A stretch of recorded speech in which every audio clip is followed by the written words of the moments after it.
O Javier Milei botou um decreto gigantesco alterando a Argentina vários dias atrás e falou, gente, isso aqui é só o começo.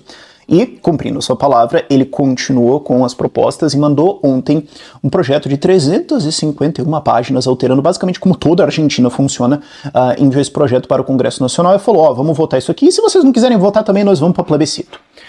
Tem enormes pontos aqui, não tem como a gente exaurir todo o tema, mas eu quero abordar os 24 pontos principais da legislação aqui pontualmente, claro, senão a gente vai ficar aqui um ano. E mais do que tudo, conversar sobre a estratégia geral do que está sendo feito aqui, qual que é a diferença dele, nesse caso, para o Macri ou o Bolsonaro, porque eu acho que tem uma coisa muito inteligente sendo feita aqui.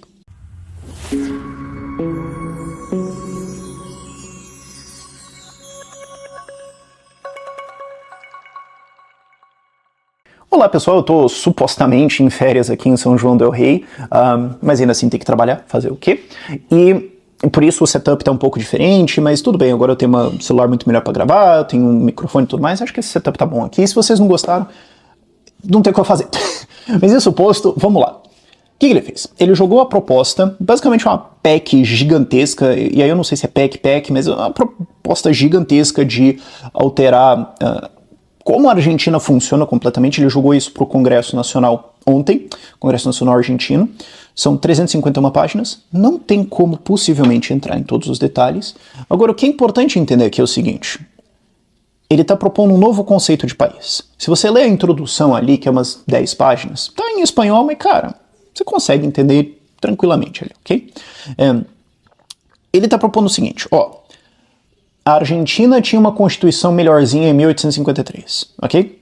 E aí a gente saiu disso para uma ideia de um Estado social-democrata, que vai intervir em tudo, que os políticos vão planejar tudo e tudo mais, que é uma coisa que não funcionou na Argentina, não funcionou em nenhum outro lugar onde isso foi tentado, e é isso que estourou com esse país. Ele cita que existe uma emergência, inclusive leio, uma crise econômica, financeira, fiscal, social, previsional, seguridade, defesa, tarifária, energética, sanitária e social. É uma crise gigantesca. Então a gente precisa, no meio disso, reconhecer que existe uma emergência e que o executivo precisa de poderes para reordenar isso tudo para que seja cumprido essa obrigação constitucional de prosperidade, de proteção da vida e de desenvolvimento do país. Isso se dará por abandonar essa visão de um Estado social-democrata que vai regular tudo, não sei o quê, e voltar para um Estado livre mercado, proteção da propriedade privada, liberdade de associação, e que o Estado não tem esse papel de ficar regulando e desenvolvendo tudo, ele só sai do caminho. E para isso nós precisamos fazer toda essa grande alteração legislativa para uma proposta de uma nova Argentina. Essa é a frase que eu quero que você leve para a vida nesse vídeo aqui. Ele está propondo uma nova Argentina. Ele não está propondo uma reforma da Previdência, uma reforma tributária, uma reforma comercial, uma reforma administrativa, não. Isso é inteligente, arriscado, mas inteligente, porque isso muda a discussão. Quando o Macri e o Bolsonaro chegaram fazendo suas reformas, eles estavam fazendo reformas setoriais. Então, primeiro nós vamos ver ferrovias, aí saneamento, aí previdência, aí tributário, aí subsídios. Então, cada um desses gera uma discussão da tecnicalidade de cada um. O que permite que a oposição encontre alguma coisa meio problemática ali no meio, que, sei lá, tá mal escrito, ou não sei, ficou, o pessoal não entendeu, ou incômodo, e fale que aquilo é o literal genocídio de todas as minorias, com o espancamento de todos os animais silvestres e o incêndio da Amazônia junto, simultaneamente. Nazista, claro, e fica enrolando aquilo eternamente. E aí você tem toda uma puta discussão também dos legisladores, pô, mas aqui eu ganho, aqui eu perco, aqui eu não sei o quê. Pô, não, mas é que daí nós podemos perder aqui um pouquinho, mas depois nós ganhamos, né, melhor? Não, mas pô, o melhor que nós ganhamos, não sei, cadê? Né, então aqui eu vou perder alguma coisa, mas daí você me promete, daí promessa é... Você fica nesse marasmo. Isso é um saco. Eu já trabalhei com isso ao longo dos últimos anos pra caramba, demora, é chato e é fácil de se opor. Ele mudou a discussão. A discussão é: eu, Javier Milei, fui eleito prometendo uma nova Argentina. Nós vamos mudar tudo que tá aí, vai doer, vai ser um saco, vai ser muito chato, vai ter alta de preços, vai ter, entendeu? Vai ter dor de cabeça, não tem o que fazer. Mas, depois disso, nós vamos ter um sistema que em 2, 3 décadas a gente vira um país desenvolvido. Tamo junto? E a população falou: tamo junto, até porque isso aí é o massa e nós continuamos nessa porcaria. Então tá, beleza, nós queremos uma nova Argentina. Ele tá virando pro Congresso e falando: Congresso, A população me elegeu por Nova Argentina. Tá aqui, Nova Argentina. Sim ou não? Sim ou não? Não é para discutir o mérito de como é que vai ser a pesca de lagosta. No... E pode ter umas coisinhas aqui na lei que talvez não saiu tudo certinho. Mas Nova Argentina, sim ou não? Se vocês votarem contra, vocês estão votando contra o que me elegeu e o discurso total. Eu acho isso genial. Ah, mas tem o risco de não passar? Tem. Mas assim, cara, quando você tá perdendo de 7-1, você vai falar assim, pô, tem uma estratégia pra fazer um gol. Não interessa. Não interessa, você pode fazer 3 gols e ainda perdeu. Então, ou você faz alguma coisa que realmente altera tudo e vambora, ou você ia morrer com 20 tiros, agora você conseguiu desviar de 10, você só levou 10 tiros. O que mudou, pô? E como eu expliquei na abertura, ele já falou, ó, se vocês não quiserem isso aí, eu vou pra plebiscito. Vai ser mais chato, vai demorar mais, mas eu ganho, porque eu já ganhei. Eu já ganhei isso nesse mérito, e ainda tinha toda a rejeição à minha pessoa. Agora a gente não tá nem falando da minha pessoa, de que, porque os cachorrinhos, não porque o dólar, não porque... Não tem isso. Tem a Argentina nova ou não, inclusive a taxa de aprovação dele tá maior do que a votação dele. Então é meio que dizendo assim, cara, ó, vocês podem ratificar isso aí e participarem desse projeto, vocês podem ser os empatão que chegaram e falaram, não, a gente não quer, e travar o negócio todo, e depois eu vou pro plebiscito e ganho, e vocês ficam como os vilões. Pode ser. Esse é o poder, essa é a legitimidade. Eu acho que a grande lição aqui que a gente tem que ter com a eleição do Milei até agora é que esse é o poder, essa é a legitimidade de alguém que foi eleito falando a verdade. Então não tem que ficar, não, porque olha, não, falar, ó, gente, é isso, nós vamos fazer isso aqui, eu quero um mandato de, não é nem reforma, é demolição e refaz. Se vocês me derem isso, não tem mais choro.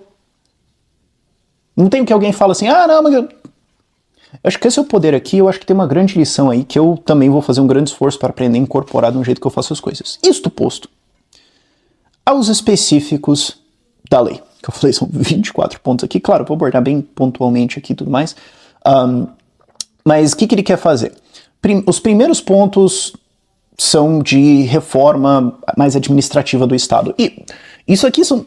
Todas as coisas aqui são coisas que a gente estava inclusive discutindo no caderno de... Claro, no caderno municipal, né, mas no caderno de políticas públicas do Novo, que a gente está terminando agora. Então é legal, assim, ver essas repetições, assim, pra você ver que existem padrões em reformar países, sabe? Não tem... tem um pouco de especificidade, mas no geral a receita de bolo é quase intercambiável entre países. É interessante ver isso. Então, assim, vamos lá. Primeiro, reforma da carreira de funcionários públicos, alterar a estrutura administrativa do Estado. Eu tô tendo que ler, porque, cara, é simplesmente muita coisa, desculpa. Então, vamos cortar função, vamos mudar a estrutura, vamos mudar secretarias, vamos mudar toda a gestão interna. Isso aqui é legal. Fora o fato que ele já falou que vai mandar uns 7 mil funcionários públicos para a Caixa aí. 2, desburocratização, desregulamentação e digitalização. Então, tem várias coisas aqui que são modernização de Estado, modernização de estruturas, processos, etc., que também vai aparecer muito nos cadernos do Novo. A gente não está com a versão 100% finalizada ainda, mas vai aparecer pra caramba. Isso é fatal, né? E isso simultaneamente reduz custos, acelera processos, acelera toda a gestão e combate a corrupção. Porque toda vez que você simplifica, retira superfícies onde você pode vender uma facilidade, digitaliza tudo, ou seja, você consegue monitorar a decisão de um agente público, você consegue saber quem fez, você também está combatendo a corrupção. Então, muito interessante isso. Ponto 3, a unificação do regime de contratações estatais, o que também, cara, combate a corrupção e simplificação. 4, privatizações, transforma tudo em SA, reconhece que privatizações são importantes para ganhar eficiência, não é só o valor que você ganha quando você vende alguma coisa. É você ter todos os ganhos de eficiência, o ganho de gestão, é você ter menos ferramentas de negociação política. E tem uma coisa também, muita gente não percebe, porque é uma implicação um pouco mais complexa, mas é o seguinte, quando você tem uma estatal, naturalmente ela vai ser ineficiente, porque ela é estatal. Então, se tiver competição, ela perde e vai ter um puta prejuízo. Então, isso cria um incentivo para o Estado para criar protecionismos ou para atrasar as outras empresas do setor privado, porque se ele não fizer isso, ele vai tomar prejuízos. Então, ao deixar tudo dentro do setor privado, você pode ter uma regra equilibrada. Porque se você tem uma regra equilibrada como estatal, a estatal vai dar um puta prejuízo, quebrar e vai virar um déficit e tudo mais. Então, você tira esse incentivo aí também. O que mais? 5. Ampliar e melhorar mecanismos de resolução de disputas com o Estado. Coisa legal. Assim, eu não sei como é a estrutura legislativa argentina, mas do que dá pra ver aqui, tem toda a cara, isso é muito normal de encontrar, de que você tinha todas essas estruturas de interação de cidadão com o Estado defasadas por uns 20, 30 anos. Isso é muito normal. Quando a gente vai com o Gabinete de Liberdade aqui no Brasil a revisar códigos de municípios, a gente vê código de tributário que não foi atualizado nos últimos 20 anos. A gente vê código de posturas que não foi atualizado nos últimos 30. É normal.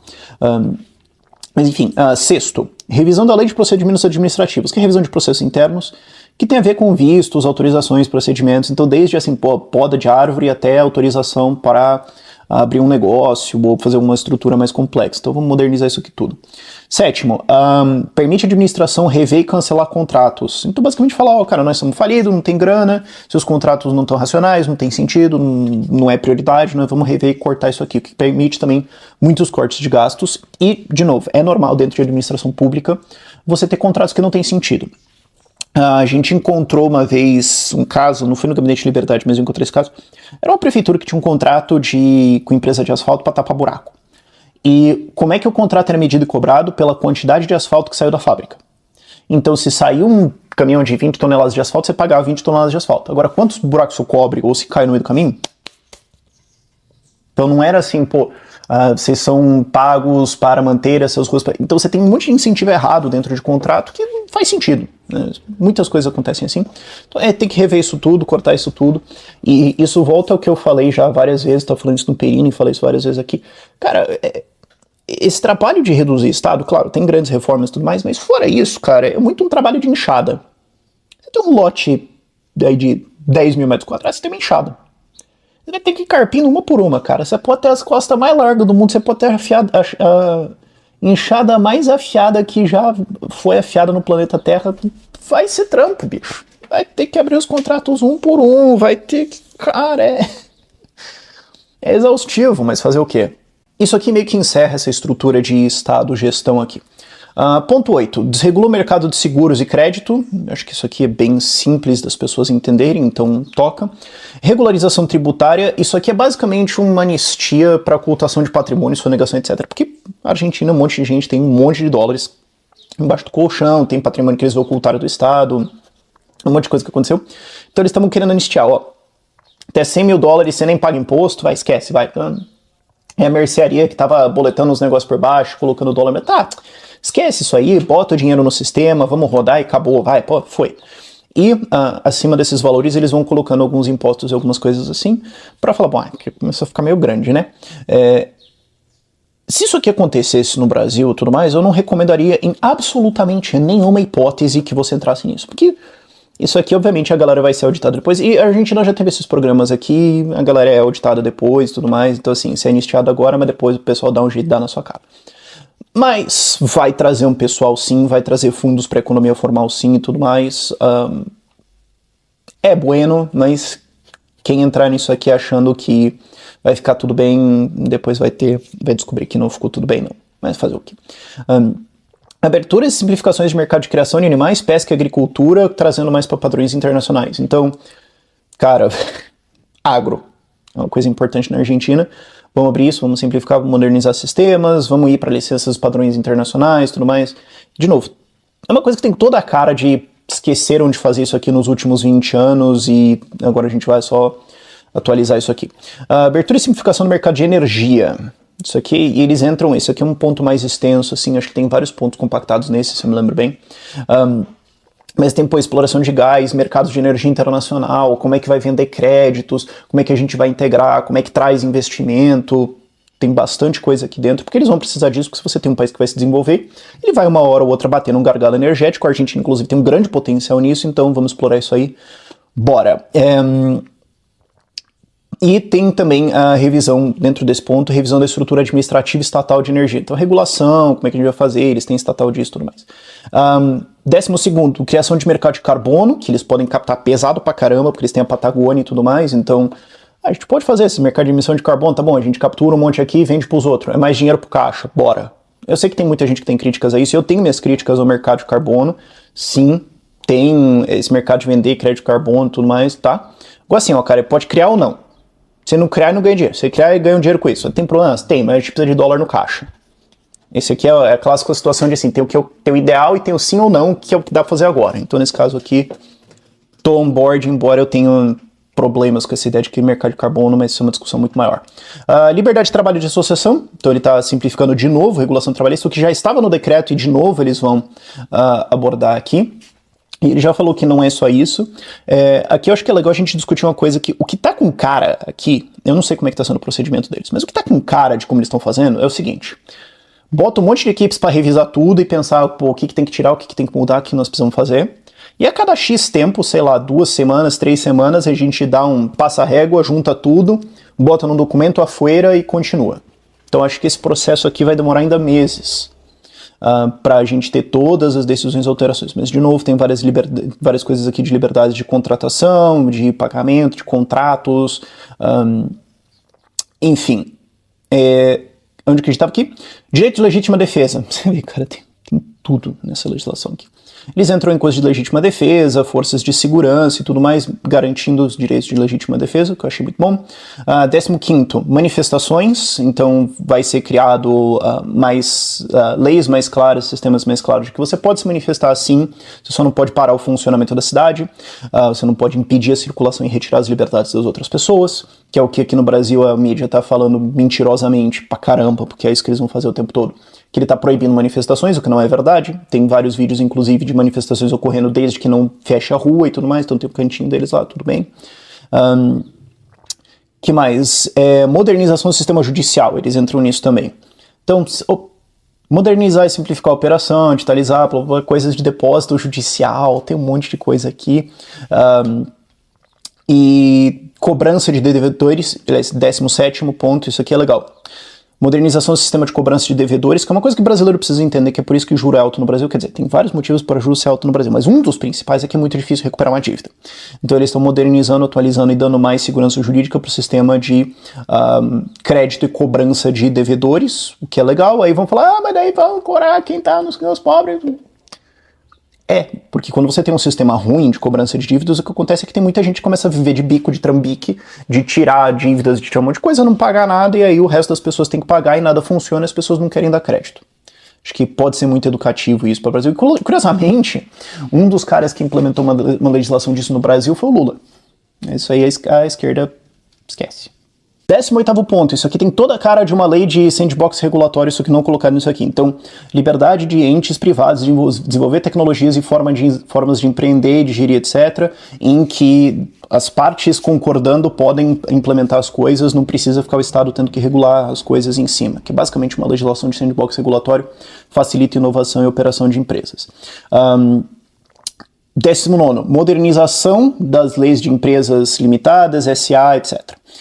Isso aqui, cara, quem entende de gestão, contrato, entende, quem não entende também não adianta nem entrar muito na explicação aqui, mas, cara, como é que funciona a lei para você abrir uma limitada? Como é que funciona a lei para você abrir uma SA? O que você pode fazer? O que você não pode? Como é que fica a emissão de ações? Como é que fica quando você precisa expulsar um sócio? Como é que... Cara, essas coisas são muito importantes. Eu já me safei de uma situação muito complexa por saber fazer contrato e ter umas cláusulas onde eu podia me livrar de algum problema, e usei elas. Então, se você vai fazer uma empresa, sugiro que você ou estude bem contrato ou tenha um bruxão de contrato para te ajudar, porque senão a chance de você se ferrar é muito alta. Mas eles estão modernizando isso tudo. Por exemplo, cara, coisas básicas, assim, que eu olhei e falei, mano, não tem isso? Meu Deus do céu, tipo, stock option, agora vai ter isso. Mas você fala, pô, não tinha. Surreal. Enfim. Ponto 20. Simplifica o processo de herança. Acho que é autoexplicativo. 21. Reforma eleitoral. Cara, essa lei tem tudo, bicho. Reforma eleitoral. Vai acabar as PASSO, que eram aquelas primárias, que é basicamente assim, cara, mais gasto pra gente fazer, aí tem financiamento de campanha, blá, blá, blá. Corta esse negócio. Quem foi inscrito candidato, é inscrito candidato, toca, vambora. E acaba com o sistema de lista fechada para a eleição de deputados federais. Como é que é o sistema de lista fechada? Você tem uma lista de candidatos e as pessoas votam no partido do distrito, certo? Então tem um distrito aqui, digamos, sei lá, sul de Minas Gerais, ou norte de São Paulo, enfim, ou estado. E, sei lá, tal partido teve 30% dos votos. Então eles vão conseguir 30% das cadeiras. Digamos que isso dá 10 cadeiras, eles têm uma lista fechada de nomes, E eles vão de cima para baixo, os 10 primeiros vão ganhar essas cadeiras.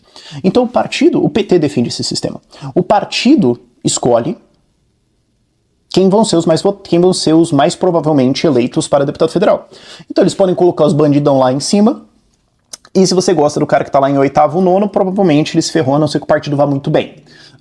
Tem vários países que usam esse sistema, é o sistema que o PT defende, é um sistema bem ruim, porque você não tem você não consegue escolher muito bem quem vai ser o representante, e ele quer substituir por um sistema de eleição distrital. Então partidos podem ter primárias, podem fazer como eles quiserem internamente, não vai ser financiado publicamente, vai ser eleito um cara ali, e aí você vota numa pessoa, fica um sistema mais claro assim, e acaba com essa patifaria de lista fechada. Eu não consegui entrar nos detalhes de toda a lei, pode ter alguns detalhes aqui que eu não estou sendo exatamente preciso, mas o que eu entendi no geral é isso aqui é bom. Eu acho que qualquer sistema eleitoral vai ter suas graves falhas ali dentro, mas eu acho que o distrital tende a ser o menos pior, né? Sei lá, não acho que ele é perfeito, obviamente, porque eu não acho que o sistema eleitoral é perfeito, mas de todas as opções que tem, ok. É definitivamente melhor do que lista fechada. Ponto 22. Criação de um regime para facilitar e atrair grandes investimentos, grandes inversões. Eu já falei isso extensivamente, a Argentina precisa atrair uma quantidade absolutamente descomunal, surreal de investimento para esse país, rápido. Então eles estão criando, eles não dão um outline completo do sistema, mas como que a gente pode criar um sistema para atrair grandes investimentos? Então, segurança jurídica, oportunidades, dar mais poderes de gestão para o investidor e tudo mais. Então, claramente, isso aqui está na lista como uma prioridade. E é óbvio, qualquer pessoa que entende minimamente das reformas que teriam que acontecer sabe que isso teria que estar aqui. E eu quero ver como é que vai sair isso ainda, mas pelo jeito serão novos episódios, a gente não vai ter isso claramente aqui. 23º, reformas em cultura, para dar mais autonomia e independência para artistas, porque, cara, esse é um problema. A gente discutiu isso, inclusive, nos cadernos do Novo também, né? O problema entre vários problemas, mas talvez um dos problemas principais de gastos com cultura, esporte, etc., é que você cria reféns políticos, né? Então, o Estado tá financiando os atletas ali do negócio, tá? Então os atletas não podem criticar o governo, né? Vão ter que fazer campanha, inclusive. Tá financiando os artistas, então você financia quem influencia e aí você compra opinião e apoio. Então vamos dar mais autonomia, vamos mudar isso aqui para ter menos desse controle, né? Enquanto você tiver esse financiamento, obviamente vai ter algum grau, mas você consegue reduzir. E por último, ponto 24, reformas educacionais. Com critérios para avaliação e reavaliação de docentes, progressão de carreira atrelada aos resultados dos alunos e tudo mais. Coisas que se você fizer no Brasil, obviamente você vai ter uma lista de ameaças de morte tão grande vindo dos sindicatos de educação e tudo mais, que o Haddad vai olhar isso e querer botar um imposto em cima. Mas é brilhante. Certamente isso aqui vai limpar o sistema de um monte de professores que não têm qualidade simplesmente, e coloca uns incentivos um pouquinho melhores aqui. Como eu falei, gente, é muita coisa, não dá para entrar nos detalhes. Quem quiser ler as 351 páginas como um exercício de virada de ano aí, tá mais do que convidado. Eu vou dar uma olhada aqui, ver as coisas que eu tô achando. Também tem alguns outros conhecidos que também estão lendo e vão ter coisas para aprender aqui. Mas eu acho que isso aqui pega o resumo geral. Se vocês tiverem dúvidas, botem aí nos comentários. Nós vamos acompanhando as coisas conforme estão acontecendo. E agora, com sorte, eu volto ali para as minhas férias. Por esse vídeo é isso.